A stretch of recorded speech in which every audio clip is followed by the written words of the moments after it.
I have unofficially become the person in the house that walks the dog every morning. There's been no discussion about it. So I have charted a path with Soka, that's the name of our dog.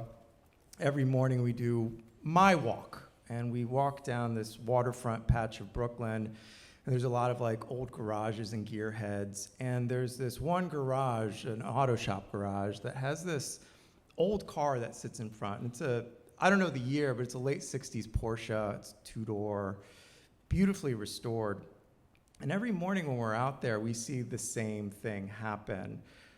At least one guy will stop, stare at the car, and then slowly take out his phone and take a picture.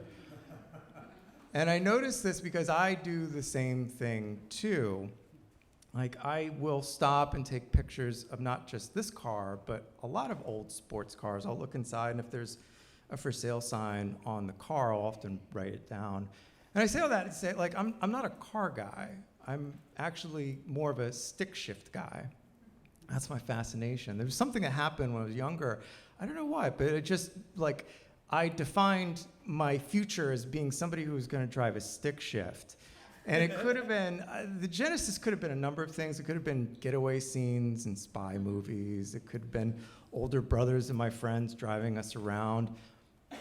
But the mixture of stoicism and just the use of a hand and beautiful forearms, I just found intoxicating. And it became this emblem of masculine cool for me. And I couldn't think of anything when I was younger, anything that I wanted to be more as an adult than cool and sexy. And as an adolescent, I definitely did not feel cool and sexy. I felt very other. And part of that was I just felt very ethnic and short. And I grew up with a lot of women, so a lot of times I felt very effeminate. And I was just clamoring for just masculine guidance. And the only man in my family, the only man around was my dad. And he was great, but we just came from two different places.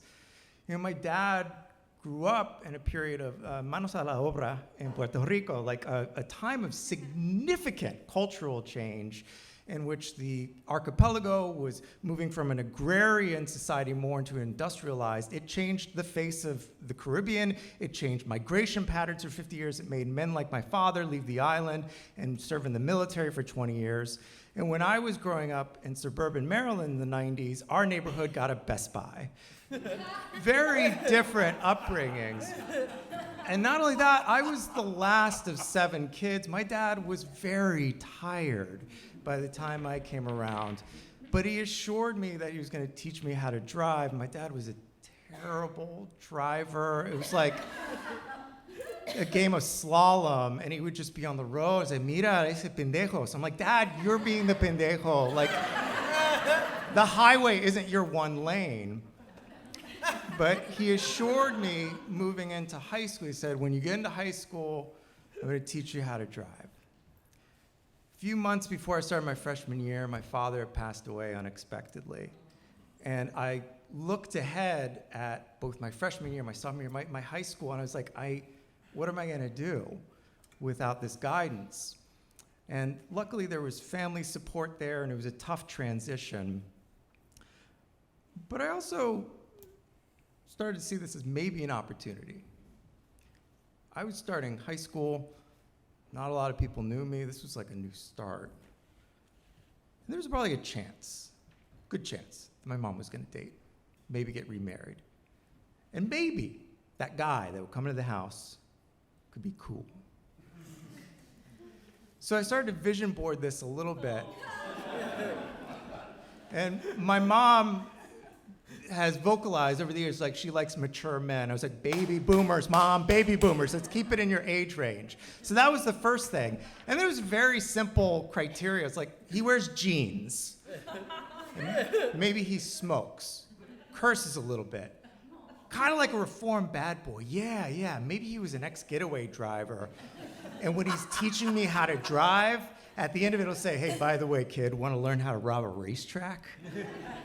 Like, I didn't even think I was asking for all that much. So my mom does start dating, and eventually, during my freshman year, she brings somebody home who was not a baby boomer. She billboarded it as he was born before the Depression, and his name was Lauren. Now, Lauren started showing up on weekends, and then it became evenings where he was still there, and then mornings, he'd be walking around in his tighty whities, and I wanted to, thank you. And I was just like, I was thinking about like, how could we get rid of this guy? And then my mom was a single working mother, and so she tasked this retiree with doing stuff with me, including taking me to school. And he would take me to school, and he'd be like, dude, take me in the back. And he'd pull into the parking lot, and he'd pull in so slow, it was like he was in a race with an ant, and the ant was winning. And then whenever he'd pull into the parking lot, there seemed to always be somebody I had a crush on. And I'm like, how do I recover from this? Like, oh my God, well, you know how we're learning about President Truman in history class? Well, my mom's boyfriend voted for him. Like, I don't know what to do here. What are you giving me, Mom? I was so pissed off. And on top of all of that, he was really hard to dislike. He would ask me about my day and offer to help me with homework. And then he would stock our kitchen with Sprite and Pringles, stuff my mom would never buy, so I'd have to eat this great stuff. And then the monster that he was loved and adored my mom. So you can see the awful position I was in here. And then to top all of this off, guys, I was turning 16. My mom knew I wanted to learn a stick shift, and she asked the retiree to teach me how to drive a 5-speed transmission because there was one car available to do that and one driver available to do that, and that was Lauren, and the car was a Mazda 1985 RX-7. Woo. Some of you know the car, it's pretty cool. Yeah. So we would practice getting on and off I-270 ramps, and I would stall and then pick up and blah, blah, blah. Some of you have driven stick shift, and some of you, obviously, you've learned how to do it. It could be a difficult task. But he was super patient with me, never raised his voice, never cursed, and I don't remember us arguing. And if a day went particularly well, then he would tell me to go to the place where all roads should meet, Popeye's Chicken.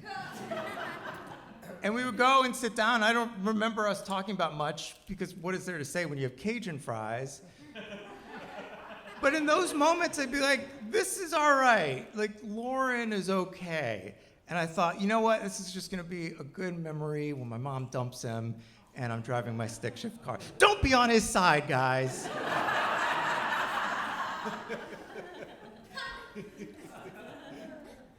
So the driving continues, the lessons continue. I move into my sophomore year, and I come home one day, and my mom says, I want to talk to you.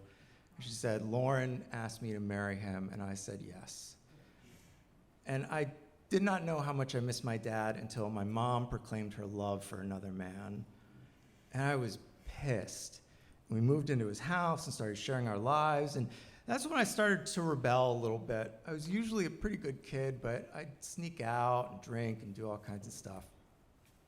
And so one day, I head out, and I take the RX-7 to meet up with some friends by a gazebo, and we're getting high, and we go back to our cars, and something was going on with the lock. I couldn't open the door, and if I was in a better mind state, I'm sure I could have gotten it done in 30 seconds.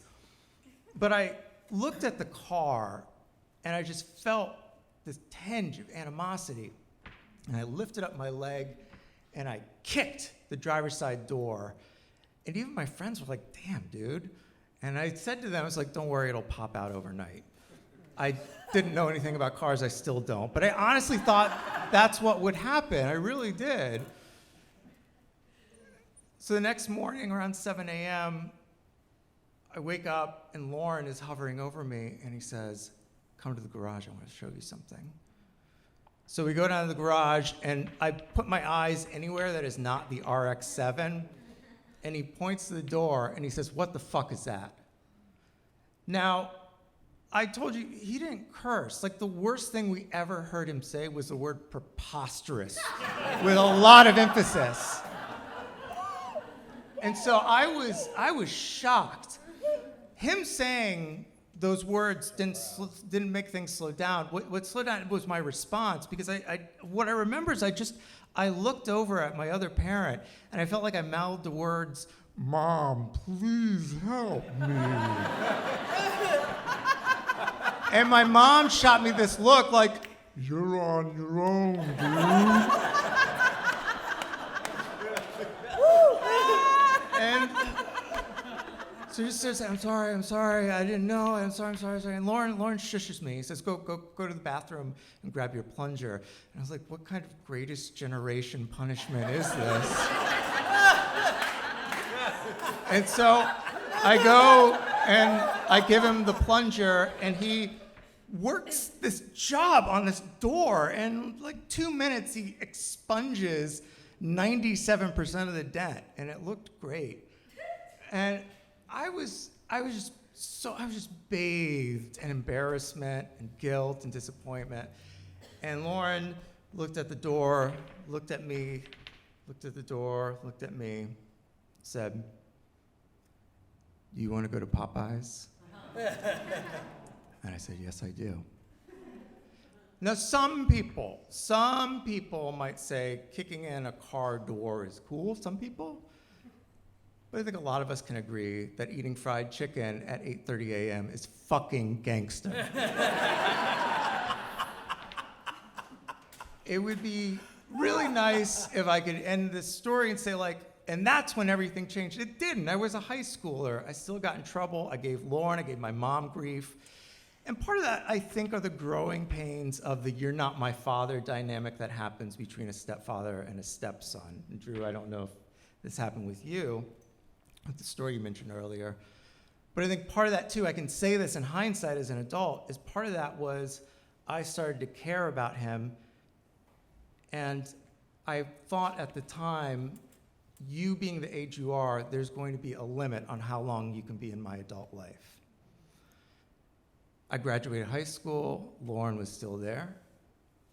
Graduated college, Lauren was there. Moved into my first apartment. Somehow, Lauren helped me move in.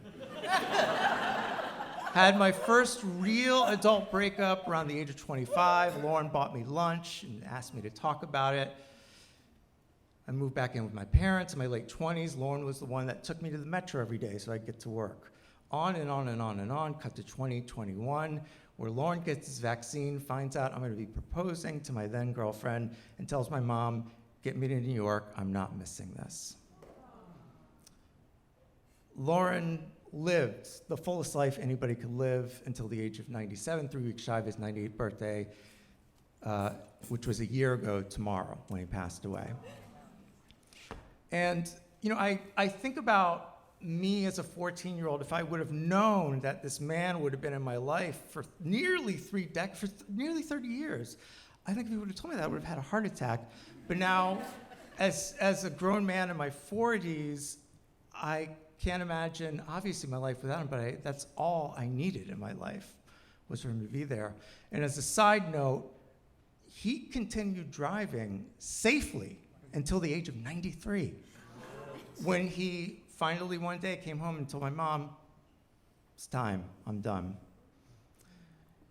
And over the last year, with these walks that I have, when Soka and I are going around the neighborhood, I make my way to this car, I don't know that it's still this emblem of cool for me. I don't know what these other men are doing when they take a picture of this car, but what I've observed for myself is maybe it's a thing that some men do, myself included, where we use a totem.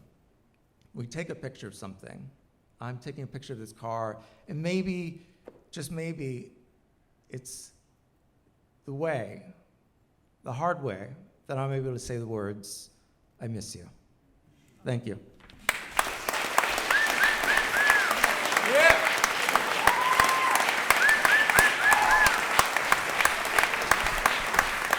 Let's hear it for Mark Pagan, everyone. And let's hear it for Lauren. Yeah. All right.